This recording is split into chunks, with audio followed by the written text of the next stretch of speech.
बिस्मिल्लाहिर्रहमानिर्रहीम। आज हम एक और अहम टॉपिक पर बात करेंगे कि बंद कमरे से खौफ की बीमारी या क्लास्ट्रोफोबिया बहुत अहम बीमारी है, बहुत कॉमन है। इसके ऊपर बात करेंगे। मेरा नाम है डॉक्टर फरासत अली डोगर और मैं साइकियाट्रिस्ट के तौर पे काम कर रहा हूँ। जो बीमारी जिसके बारे में मैंने बात की कि बंद कमरे से खौफ, कहने को तो ये बड़ी आम सी बीमारी जी, अच्छा क्या है जी, मैं अकेले कमरे में नहीं जा सकता, बंद कमरे में नहीं जा सकता। लेकिन जैसे मैं इसके ऊपर बात करूँगा कि इसका जो प्रैक्टिकल इम्पैक्ट होता है, यानी इसका असर मरीज़ की ज़िंदगी पर जो होता है वो बहुत गहरा होता है। एक छोटी सी मिसाल देता हूँ कि जैसे एक क्लाइंट था, तो वो इसी बीमारी का शिकार था कि बंद कमरे में नहीं जा सकता, किसी क्लोज स्पेस में नहीं जा सकता। तो एरोप्लेन जो जहाज़ है वो भी बिल्कुल बंद होता है, तो वो सफ़र नहीं कर सकता, उससे डरता है, उसके बारे में जैसे सोचता है खौफ आता है। अब उसको एक जॉब अपॉर्चुनिटी है, लेकिन उसके लिए उसने बाय एयर ट्रैवल करना है, लेकिन वो अपनी जॉब अपॉर्चुनिटी को अवेल नहीं कर पा रहा। किस लिए? कि वो क्लास्ट्रोफोबिया है, या उसको खौफ आता है, या उसको क्लोज स्पेसेस से बड़ा डर जाता है। यानी इसका मतलब ये है कि कहने को बड़ा आसान है कि जी अच्छा ये मसला है, लेकिन उसका जो इम्पैक्ट पड़ता है वो बहुत ज़्यादा होता है। अब ये बीमारी है क्या, इसकी अलामत क्या होती हैं, इसके ऊपर हम बात कर लेते हैं। 2-3 बातें इसकी वजूहात के ऊपर, और फिर आखिर में हम इसका इलाज, इसको हल कैसे करना है उसके ऊपर बात करेंगे।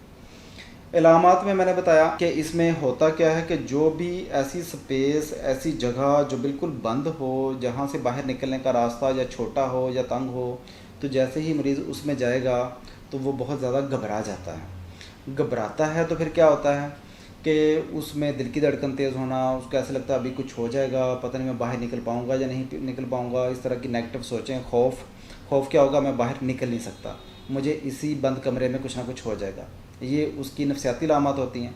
और जिस्मानी लामात में दिल की धड़कन तेज़ होना, हाथों को पसीना आना, हाथों के अंदर शिवरिंग होना, सांस बंद होने की कैफियत होना, घुटन होना, ठीक है, इसी तरह चक्कर आना, गला खुश्क होना, ठीक है, इसी तरह जो है सीने पर बोझ होना, पेट के अंदर गैस होना, बार बार यूरिन आना। इस तरह की अलामत सर से लेके पाँव तक, जैसे बाकी एंग्जाइटी की अलामत होती हैं, वो सारी की सारी इसके अंदर आती हैं।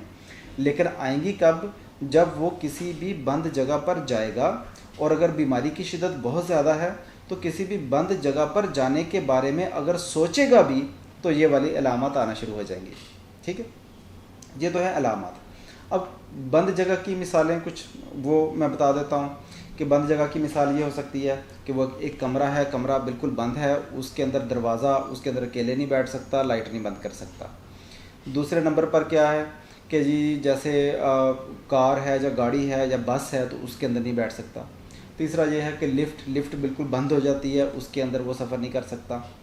फिर उसके जैसे कुछ टेस्ट होते हैं, मतलब डॉक्टर ने एडवाइस कर दिया कि जनाब आपने सीटी स्कैन करवाना है या एमआरआई करवानी है। तो एमआरआई की जो मशीन होती है ज़रा बड़ी सारी होती है, तो उसके अंदर जो स्ट्रेचर होता है उसके ऊपर लिटा के जो है वो उस पर्सन को, इंडिविजुअल को उसके अंदर लेके जाया जाता है। तो उसमें वो लोग घबरा जाते हैं, और हमने बहुत दफ़ा देखा है कि जी वो उसके बाद साइकियाट्रिक ओपिनियन के लिए आते हैं कि जी क्या मसला, क्या जी हुआ क्या, जी जा नहीं सकते। इसी तरह जैसे कुछ ऑप्थेमोलॉजिस्ट, आई स्पेशलिस्ट हमारे पास रेफ़र कर देते हैं कि ये आँख का ऑपरेशन करना था, बिल्कुल हर चीज़ ठीक, ब्लड प्रेशर ठीक, सारी चीज़ें ठीक, लेकिन जैसे ही वो ऑपरेशन टेबल पे गया है, उसने देखा सारी जगह बंद है, मैं पता नहीं कैसे निकलूँगा, स्केप कैसे करूँगा, इतनी घबराहट हुई, ब्लड प्रेशर शूट कर गया, स्पाइक चली गई और उसकी सर्जरी डिले हो गई। इसी तरह जैसे मैंने जहाज़ की एग्जांपल दे दी, वो भी बिल्कुल बंद है, तो उस जगह से भी उसको घबराहट होती है। ये कुछ मिसालें हैं कुछ कि किन किन जगहों से। अब इसका रिज़ल्ट क्या निकलेगा कि उसके लिए बाहर जाना मुश्किल, उसके लिए ट्रैवल करना मुश्किल, उसके लिए अकेले घर में रहना मुश्किल, कि वो अपने कमरे में, अगर बीमारी की शुरू की अलामत में तो क्या होता है कि बंद कमरे में जाने से घबराएगा, या बाज़ औक़ात क्या होगा कि अंदर से कुंडी नहीं लगाएंगे। लेकिन अगर बीमारी की शिद्दत बहुत ज़्यादा है तो फिर सोचने की सूरत में भी सिर्फ उसके बारे में गौर किया, सोचा कि अच्छा मैंने अभी जाना है, उसका ख्याल ही आया, तो फिर घबराहट, दिल की धड़कन तेज़, बुरा हाल, सांस खराब, ये सारी चीज़ें अलामत आना शुरू हो जाती हैं। तो ये है जी क्लास्ट्रोफोबिया। क्लास्ट्रोफोबिया के साथ ही बिल्कुल एक इसके ऑपोजिट, उलट चीज़ होती है जिसको हम कहते हैं अगोराफोबिया। वो होता है ओपन प्लेसेस, खुली जगहों से खौफ। ठीक है जी, जैसे कोई मार्केट है, कोई रश वाली एरिया है, ठीक है, बिल्कुल ओपन स्पेस है और बिल्कुल खुली जगह है, उससे खौफ। तो ये अमूमन देखा गया है कि इकट्ठे होते हैं। पहले इसको एक ही बीमारी समझा जाता था, फिर उन्होंने कहा कि नहीं थोड़ा थोड़ा फ़र्क है, अलग है। तो इनकी बहुत सारी चीज़ें आपस में मिलती हैं। जैसे इसमें बंद कमरे से खौफ आता है, मैं कमरे से नहीं निकल सकता, और ओपन स्पेसेस में भी यही खौफ होता है कि इस बड़ी सारी खुली जगह से मैं कैसे निकलूँगा, मैं अपने घर कैसे पहुँचूँगा वापस। तो उसमें भी जो फियर होता है, जो खौफ होता है, वो तकरीबन क्लास्ट्रोफोबिया वाला ही होता है, थोड़े बहुत फ़र्क के साथ। तो ये है मुख्तसर बीमारी क्लास्ट्रोफोबिया या बंद कमरे से खौफ। अब हम आते हैं इसकी वजूहात के ऊपर। तो इसकी वजूहात में जो वजूहात एंग्जाइटी की होती हैं या फोबिया की होती हैं, तो वही वजूहात इसकी होती हैं। उसमें क्या है कि जेनेटिक्स है, अगर फैमिली में किसी बंदे को ये मसला है तो फिर इसके अंदर भी आ सकता है। फिर इसी तरह ब्रेन के अंदर कुछ केमिकल जिसमें सेरोटोनिन है, उसमें ये मसला हो सकता है। फिर इसके अंदर जो लाइफ इवेंट्स और सर्कमस्टेंसेस हैं, मसलन उसका बचपन में उसने अपने सामने कोई ऐसा वाक़या देखा कि या उसके साथ ऐसा एक्सपोजर ये हुआ कि जब वो बच्चा था तो किसी ने बाहर से बंद कर दिया, घंटा बंद रहा और बहुत ज़्यादा खौफ की हालत हो गई, कोई ऐसा इवेंट हो गया, ठीक है। या उसकी फैमिली के साथ कोई ऐसा बंदा था जिसने दरवाजे को लॉक कर लिए उसको, या सोए हुए थे, या किसी को हार्ट अटैक हो गया, घर में कोई और मसला नहीं था, कोई ऐसा एक्सपोजर जिसमें बंद कमरे से कोई नेगेटिविटी अटैच है, उसके साथ उसका कोई एक्सपोजर जो कि बाद वाली लाइफ में उसे याद भी नहीं होता, तो वो चीज़ बाद में खौफ को ट्रिगर कर रही होती है। फिर हमने जेनेटिक्स की बात कर ली, हमने ब्रेन केमिकल्स की बात कर ली, हमने जो पर्सनल एक्सपीरियंस है उसकी बात कर ली।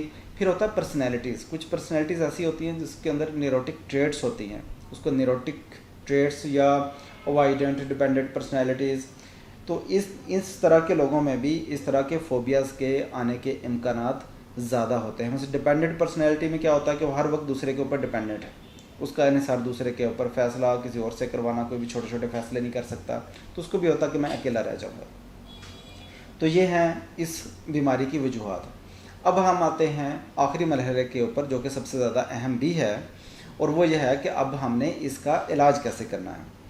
तो पहले भी हमारी जो बहुत सारी वीडियोस एंग्जाइटी के ऊपर हैं, मैंने उसमें भी बात की है कि एंग्जाइटी का ज़्यादातर इलाज वो दवाई के बगैर होता है। दवाई की ज़रूरत पड़ती है कि जब दवाई के बगैर इलाज का तरीक़ाकार जो है वो काम ना कर रहा हो, या बीमारी की शिद्दत इतनी ज़्यादा हो कि उसके साथ साथ हमें दवाई की भी ज़रूरत पड़े, तो फिर दवाई का मरहला आता है। तो हम दोनों चीज़ों के ऊपर बात कर लेते हैं। तो पहला है बगैर दवाई के इलाज। उसके अंदर जो सबसे अहम चीज़ है, जो अक्सर साइकोलॉजिस्ट इसको बड़ी डिटेल से करते हैं, कि जो क्लिनिकल साइकोलॉजिस्ट कि वो अपने सामने ये चीज़ें प्रैक्टिस करवाते हैं, और उसमें ब्रीफली करते क्या है, करना क्या है, वो मुख्तसर मैं आपको बता देता हूँ। लेकिन इसका हरगिज़ ये मतलब नहीं है कि पूरा इलाज यही है, इसको प्रैक्टिस करके देख लीजिए। अगर चीज़ों में फ़र्क नहीं पड़ता तो फिर किसी क्लिनिकल साइकोलॉजिस्ट से ज़रूर रब्ता कीजिए।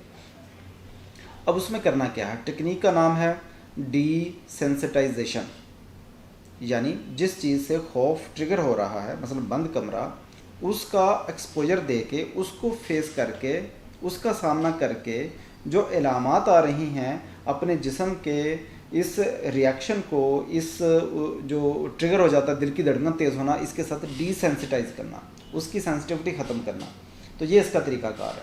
अब करना क्या है, करना ये है कि एक लिस्ट बनानी है, हायरार्की में क्या करना है कि जो एक आइटम लिखना है कि जहाँ सबसे ज़्यादा कम डर लगता है, यानी कमरा है, कमरा खुला है, लाइट ऑन है, साथ मेरे साथ कोई और बंदा भी बैठा है, मुझे कोई घबराहट नहीं हो रही। मेरे साथ जो दूसरा बंदा, मेरा भाई बहन कोई दोस्त, वो उठ के कमरे से बाहर चला गया तो मुझे घबराहट होना शुरू हो गई। ये पहला लेवल है। दूसरा, कमरे का दरवाज़ा भी अब उसने जाते जाते बंद कर दिया, अब घबराहट, इससे खौफ और ज़्यादा आएगा।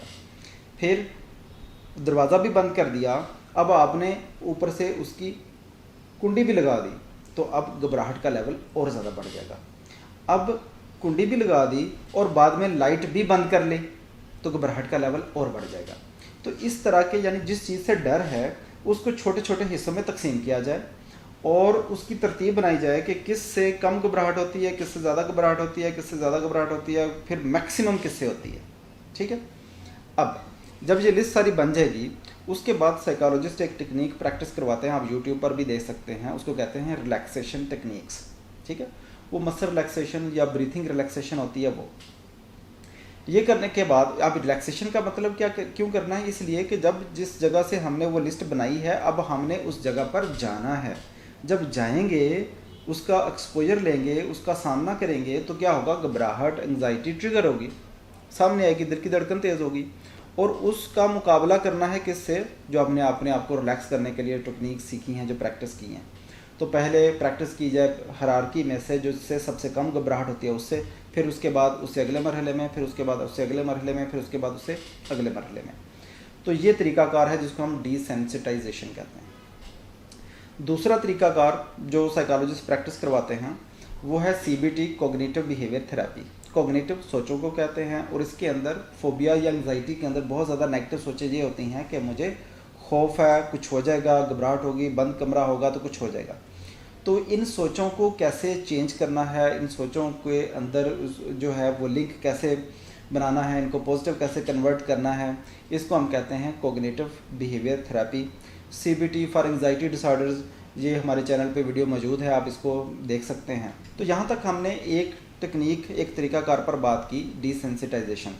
इसके अलावा एक और तरीका भी होता है कि जिसको हम ये कहते हैं कि जी सोचें जो एंग्जाइटी में या क्लास्ट्रोफोबिया में सोचें आ रही हैं, नेगेटिव सोचें आ रही हैं कि कुछ हो जाएगा, दरवाज़ा बंद होगा तो पता नहीं क्या होगा, जान निकल जाएगी, कोई बचाने के लिए आएगा नहीं आएगा, वगैरह वगैरह। तो इन सोचों को पॉजिटिव कैसे करना है, इसके लिए भी टेक्निक होती है जिसको हम कहते हैं CBT फॉर एंग्जाइटी डिसऑर्डर्स। आप हमारे चैनल पे वीडियो भी देख सकते हैं, इसके भी मुख्तलिफ तरीके हैं। इसमें सिर्फ समझाने के लिए मिसाल के तौर पे मैं छोटी सी बात करता हूँ कि इसमें एक तरीका ये है कि मैं अपने आप को मोटिवेट करूँ कि जी कमरा बंद है, और मैं अपने आप को सजेशंस दूँ कि नहीं कुछ नहीं होगा, कुछ नहीं होगा, मैंने मुकाबला करना है, मुकाबला करना है। ठीक है, तो ये भी एक तरीकाकार है। एक तरीकाकार ये भी है कि जी हम उसको कहते हैं प्रिपेयर फॉर द वर्स्ट। ज़्यादा से ज़्यादा क्या हो जाएगा, बंद कमरा होगा, ज़्यादा से ज़्यादा क्या हो जाएगा, घबराहट हो जाएगी। फिर भी आप उसमें बैठते हैं तो क्या होगा, ज़्यादा से ज़्यादा क्या हो जाएगा, बहुत ज़्यादा घबराहट हो जाएगी। तो अल्टीमेटली हम उसमें सजेशन देते हैं वो ये कि अल्टीमेटली उस घबराहट ने नीचे आना ही होता है, यानी प्रिपेयर फॉर द वर्स्ट। इसी तरह मुख्तलिफ कॉलम की टेक्निक्स होती हैं, इसी CBT का पार्ट है जो कि साइकोलॉजिस्ट प्रैक्टिस करवाते हैं, उसको आप मुख्तलिफ वीडियो में, उसके ऊपर भी हम बात करेंगे तो वीडियो फिर और ज़्यादा लंबी हो जाएगी। आखिरी मरहला है दवाइयों का, कि दवाइयों की ज़रूरत मैंने शुरू में कहा था उस वक्त पड़ती है कि जब ये वाला खौफ की हालत बहुत ज़्यादा हो या बग़ैर दवाई के चीज़ों में बेहतरी ना आ रही हो।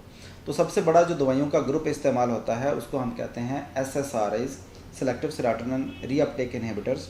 बुनियादी तौर पर ये डिप्रेशन की दवाइयाँ हैं, लेकिन डिप्रेशन के साथ साथ ये anxiety, OCD, panic attack, claustrophobia, इसके अंदर भी इन दवाइयों का बहुत ज़्यादा रोल है। इनकी मिकदार को आहिस्ता आहिस्ता शुरू किया जाता है और फिर बढ़ाया जाता है।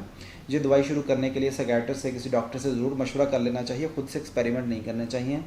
इसी के साथ साथ ये दवाइयाँ, जैसे SSRI की बात की, इसका असर 1 से 2 हफ्ते के बाद शुरू होता है, और पहले 1 से 2 हफ्ते के लिए रिलैक्स करने के लिए, जिसको आम ज़ुबान में नींद की गोलियाँ भी कहा जाता है, तो इन दोनों दवाइयों का कम्बिनेशन बना दिया जाता है ताकि शुरू वाले दिनों में भी बेहतरी आ जाए, और फिर जब SSRIs अपना असर शुरू करती हैं तो उस 1 से 2 हफ्ते के दौरान ये जो रिलैक्स करने वाली दवाइयाँ हैं इनको हम आहिस्ता आहिस्ता बंद करवा देते हैं, या इनको बंद करवा देना चाहिए। तो ये वीडियो थी मुख्तसर, हमारी वीडियो मुख्तसर होते होते थोड़ी सी लंबी हो गई, कि क्लास्ट्रोफोबिया, बंद कमरे से खौफ। हम उम्मीद करते हैं कि आपको वीडियो पसंद आई होगी, इसमें जो कॉन्सेप्ट हमने समझाने की कोशिश की होगी आपने अंडरस्टैंड कर लिए। मज़ीद ज़हनी सेहत के हवाले से वीडियोस देखते रहिए हमारे चैनल पर। अब इजाज़त दीजिए, अल्लाह हाफ़िज़।